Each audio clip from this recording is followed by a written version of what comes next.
really pleased to have my sister girlfriend here joining me for today's show, Terri Greathouse. Hi, Terri, how are you? I'm doing great. Wonderful. And you, Terri, you are doing so many things. I am going to turn the camera around here for my Facebook family because so they can see you. Can they see you good?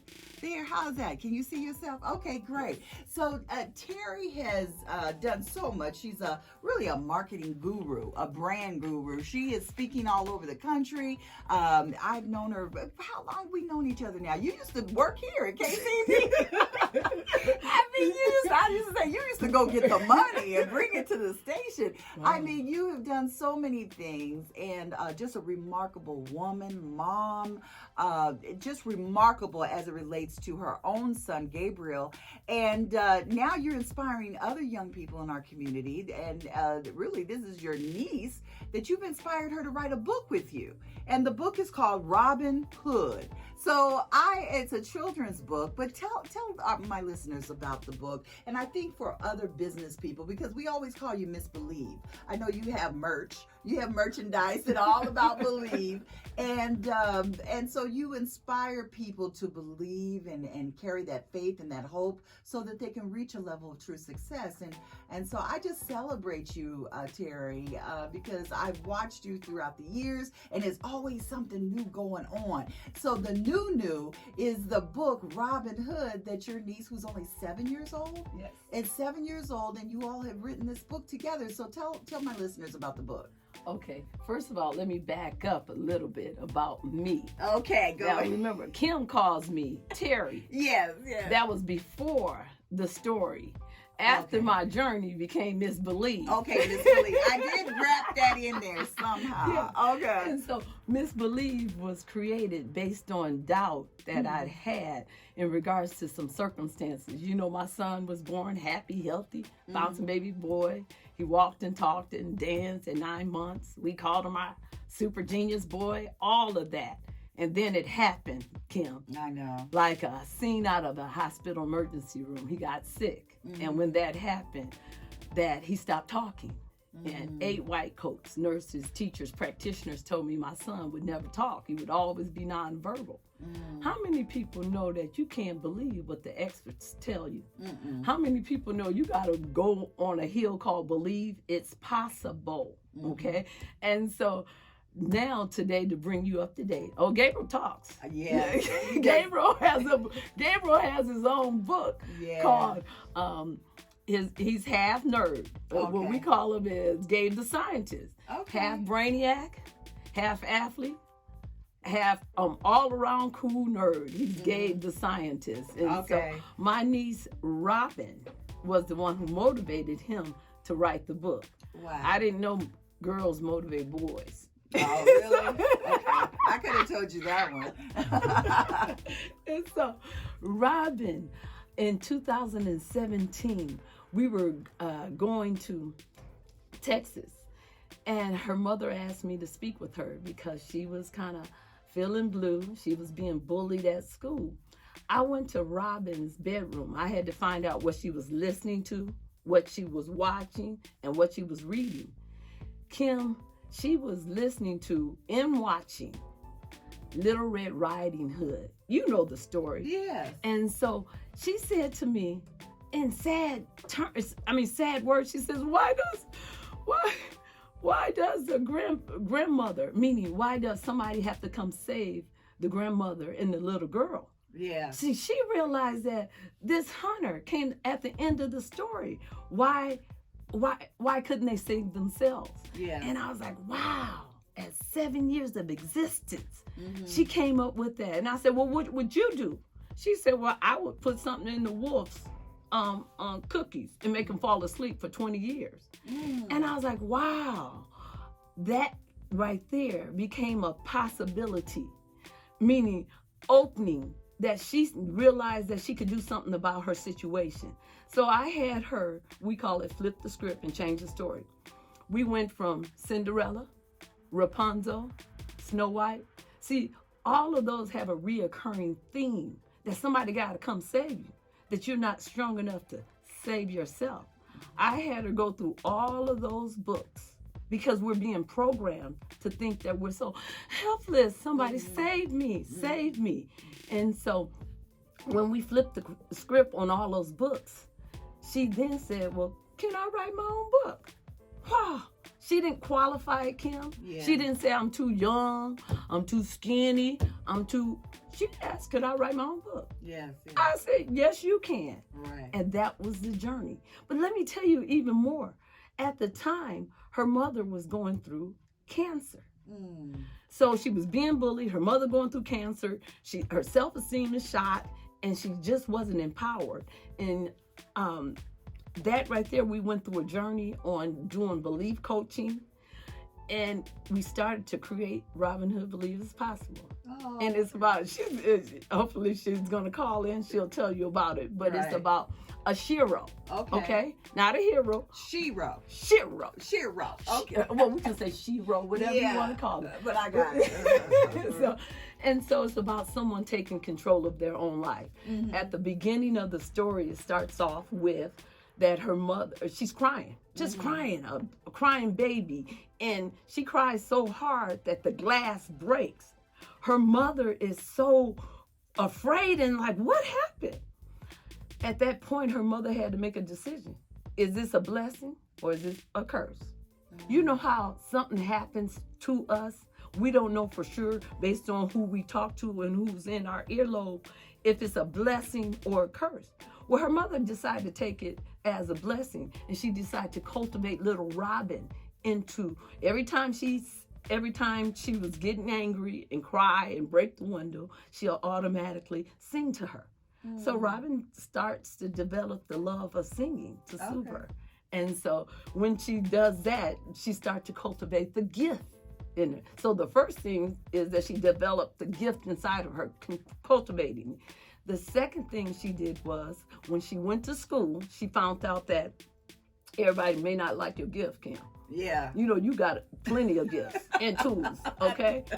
You think that everybody, yeah. Oh, no. I know it's a lonely road, but I embrace it. You know, I love a statement I saw on Facebook, and they were saying, have the courage to be disliked. Yes. And really, it's unfortunate. It's really important because I'm really surprised. Like when I see a sister like Terri, and Terri's like, Kim, you go, girl. We cheering each other on. You do that. You know, that's like, wow. I mean, it's sad. And this is my home, Las Vegas. I grew up here, but very few people really, really sincerely, with authentic spirit, you know, want to see you win and want to see you do good. And that's understandable because I understand really the compass of who we are as a culture, what has detained us, what make, you know, gives us power, what doesn't give us power. And some people really feel something that they can't grasp, so they resort to the natural emotion of jealousy or just not being secure within themselves. So I understand that, but at the same time, it's just great to see the opposite, you know, come into light. And Terri, you've been that, but the book is just so good. It's called Robyn Hood. Again, that's what we're talking about. And we're talking to Terri Greathouse, who's written this book with her niece, Robyn Fleming, and she's only 7 years old. And really, it's just I would define it from just a clear description. It's a self-empowerment book, not only for children, but I think even if the parent is reading it to the child, it's somewhat empowering to them. Absolutely. Yeah. You know, the most important thing that came out of this book, what? It opened up doors. Robyn is 9 now. Let me tell you, prior to the book, she was a shy girl being bullied. Right. After book, 1 year, Robyn has been on stage. She's done conferences. She won the Google Entrepreneurship Award. She's toured around the country here in Vegas. And wow, she had the opportunity last summer to be participating and performing at the Smith Center. Okay. So it opened up doors for her. And I just believe that this is the new gateway for our kids here in the Valley. Right. That, you know, and I my girlfriend, Miss Jill, said, look, don't mention about the negativity, what's going on with the school system. She said, why don't you focus on the positive? And that's true. That is true. But you know what? When you see so many people saying that you're last in every category, What do you do as a child?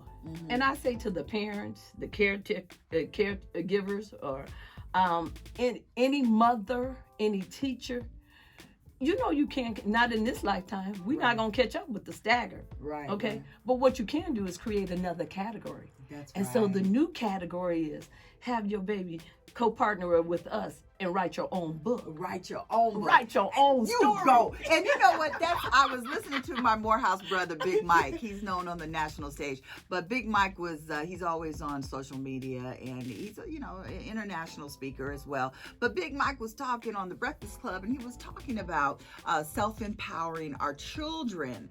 Not to say, oh, I'm going to go work at this job. I'm going to go. He was just saying that we have to be those examples of entrepreneurship so that the children will know I too can have that barbershop. Absolutely. I too can have that juice bar. I too can do this. I too understand real estate and money, how money works. It's amazing to me how we don't have a curriculum within our school system today where we are not teaching money management. We are not teaching how to work with money, how to save our money.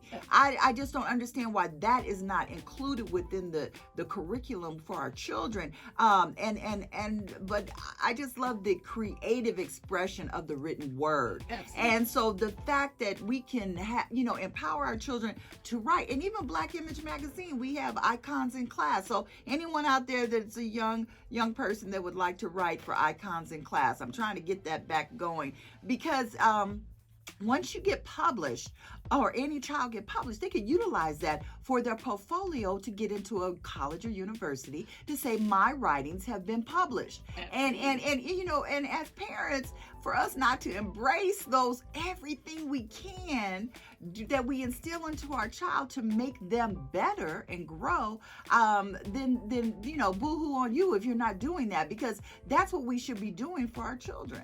Absolutely. But it's not just the book. Right. Think about it. Robyn has headbands. She has shirts. See, it's merchandise. Her book is on Amazon. It's just, it opens the door to possibility thinking. Right. All of a sudden, she starts saying, just being on different platforms. But think about it. We have a program called Read by 3. Write your book or your story by the age 7, and create your brand by the age of 10. So think about it. Robyn began reading at the age of 3, okay? And it's so doable. She wrote a book by 7. She's creating her brand and her platform by 10. So when she become an adult, 18, if she only got 10,000 people following her, 10,000 people, and ching ching on Amazon, that's not a bad payday. That's okay? right. Now, also, to the principles of teaching her capitalism and all of that, that works very, very well with that, and just writing her book. So I'm just saying, it's so many things that have happened. I can tell you, we went to I don't know why she's calling. Robyn's calling on this phone. I know. Why is she not calling on the station? Yeah. We had an opportunity to visit one of the schools, and I would never forget it. It was the day. It was during March Literacy Month, and we asked the kids, "What do you want to be?" And this little girl was raising her hand. She really wanted to get our attention. What do you want to be? What do you want? And she said, I know who I'm going to be. I'm going to be like Robyn Hood. I love it. And so this is the first time what I realized is that every place we go, we went to Grace Emmanuel Church. This was a scene that after Robyn gave her presentation. See, because there's something happening. See, if people can see and touch somebody who wrote a book like them, it just inspires them. Yeah. And so we had finished the presentation, and afterwards it's usually refreshments, and we had they had cookies, cake, and ice cream. And so these 2 twin boys, they were 6 years old, they bolted right past us. I'm like, oh my God. And so I'm just assuming they want to get to that sugar. They went immediately to their mama and said, Mama, buy me a book. And I was like, oh my God. Yeah. See, because they were 6 years of existence in life, and they realized that what a book can do. And when when their mother bought them a book, they didn't wait until they got home. They sat on the floor, the carpet, and started looking at the pictures immediately. Their imagination started to just, wow, the dreaming. I took a picture of this because I know people wasn't gonna believe this. And I realized is that we need more representation. We need more relatable relationships. See, our babies will read, okay? Right. They will, but they have to have some self-identity. The things that they're reading, they have to. My son, I didn't like science. Right. And so Gabriel had a challenge with reading. And so until he said, well, let's read some science. Now, you know, I didn't do so well in science.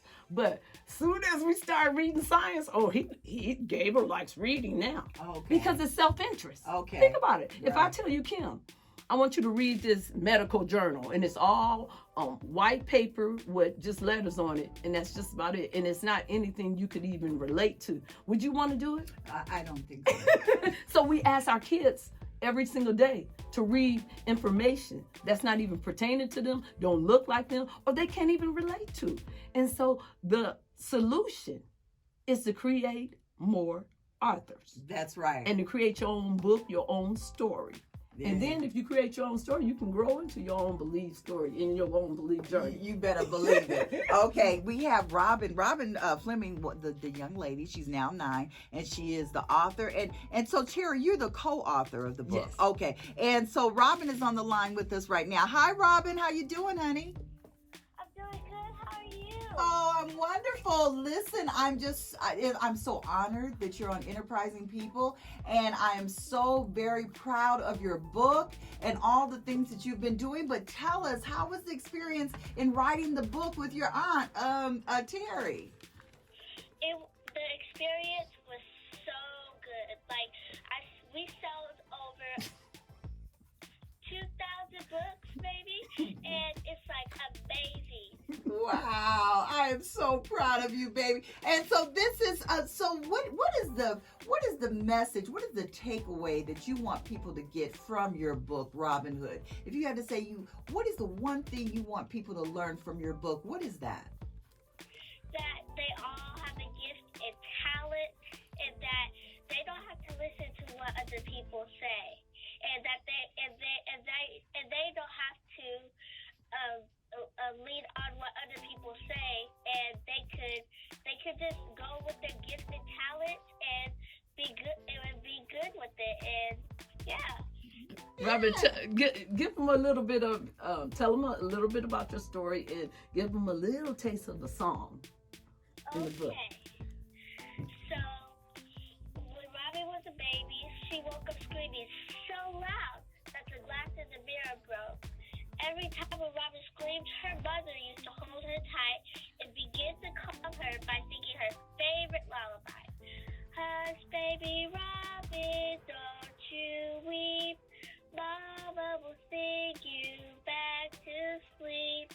Someday, Robyn, you will see. Your voice is the power of who you will be. When Robyn grew up, she started being bullied, but then she discovered her gift and talent, and then she overcame the bully by singing to him, by singing this same exact song. Wow. Robyn, you did a great job. Tell them some of the accomplishments, if you don't mind. No, Terri, go right Okay. ahead. Tell them some of the accomplishments and what is your future endeavors or goals? Well, my future goals is to become an actor, a singer, songwriter, storyteller, and a songwriter. Wow. So this is really, you have developed your own brand with your Aunt Terri to helping you, and you have really developed your own business. And what is the goal of your business? If you had to say, what is your goal? What is it that you want to achieve by owning your own business? What would that be? Well, what I want to achieve for my own business is that almost 60 kids in Las Vegas so great, Robyn. Well, listen, I really appreciate you being on Enterprising People. I know you're in school, so I want you to go back to class and keep up. But I hear you're a straight A student. And what's your school? What school do you attend? I attend Woodridge Fine Arts Magnet Academy in DeSoto, Texas. Okay. All right, Robyn. Well, thank you so much again for being on Enterprising People, and we look forward to having you one day right here in the studio, okay? Yes, ma'am. I'm so honored to be calling on you on the radio station. I'm so glad. Oh, thank you. So glad. Thank you, baby. You're a blessing, and thank you so much for doing and being who you are. Thank you. You're welcome. All right, babe. Oh, that is Terri. Wow. She's, oh my God. I just want to kiss her little face.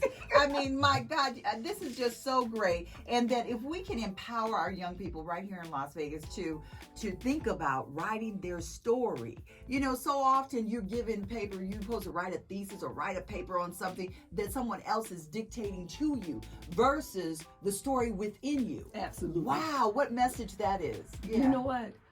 Everybody's self-interest is their own self. Right. And just think about if you can if we help you co-write your own belief story that you can grow into, whether you publish it or not, you'll always have it. That's one of our major goals is that, you know what? Sometimes you can't be. I knew Gabriel wasn't going to be a super athlete. He wasn't going to be captain of the varsity team, basketball team. He wasn't going to be an honor student. Yeah. He wasn't going to be, he's not musically inclined. So what do as a mother, a teacher, when you realize that your child may not fall in all those categories, those traditional categories? Yeah. You have to create your own category. You created your own. And I remember when you were in that struggle with Gabriel, when because doctors had diagnosed him with autism, and so you don't even say the word. We don't even say it. When we look it up in the dictionary, we bypass that word, Kim. Okay. Because we had to flip the script and change the story. We had to take the label off the table. When you take the label off the table, you don't deal with circumstances that people put on you. You create your own category. Right. Because if you let somebody else label you, that means that the game is lost. That's period. Right. But I got to tell you this story. Okay, Kim. go ahead. We were Gabriel. I thought for sure. And this is about discovering your child's gifts, your child's purpose. See, your gifts is just the tools. Okay, your purpose, you got to figure it out. But you got some type of tools that you brought to the human race. Every living organism has a purpose. It's up to our kids to find out. But our grown-ups, parents around you, they know. Oh, that baby. I ran into a little boy. He was like 3 years old, and he was smelling everything. He was smelling. It's like, oh, that boy may be a chef. Or he may create perfume because he has the gift of scent. Whenever he walks somewhere, he smells. And so we don't think about things like that. But I thought my son was going to be the next Olympian for, black swimmer. Whoo, Kim, let me tell you, we had him in private lessons, and I just assumed that, every day he was going to do it. So, you got to test that theory. He had his first swim meet, and I was like, okay, this is good. They said, on your march, get set, go, Gabriel, go, Gabriel, go. Whoo! Gabriel was swimming. Gabriel didn't come in first. Gabriel didn't come in second. Gabriel came in dead last, okay? Girl, I was like, we're in trouble now because we're testing this theory. And I said, wow. Yeah. I said, it was a mind-blowing for me. I just assumed that, he was going to really place. Second time. I said, Gabriel, you got a place in this. And I realized that he wasn't motivated. And I said, let me go ahead and see I'm going to go. Gabriel, those sugar cookies you like? I'm going to go. How many sugar cookies you want from McDonald's? He said, well, I want 5. I said, 5? I said, no, I'm going to give you 10. But son, you can't come in last place. he said, okay, mother. And so this is the next race. On your march, get set. Gabriel looked to the left. He looked to the right. He eyed this one boy. I said, why are you paying attention to this boy? On your march, get set, go. Go, Gabriel, go. Go, Gabriel, go. It was the end of the race. Gabriel didn't come in first. Gabriel didn't come in second, but he sure didn't come in dead last. He came in second to the Oh, wow. But Kim, what happened was, I just assumed that my son was going to really, really do. This was my lesson. I wanted him to be a first place swimmer. Yes. After the race, the parents came up to me and they said, you know what? Your child never, every race, he never quit. I was like, wow.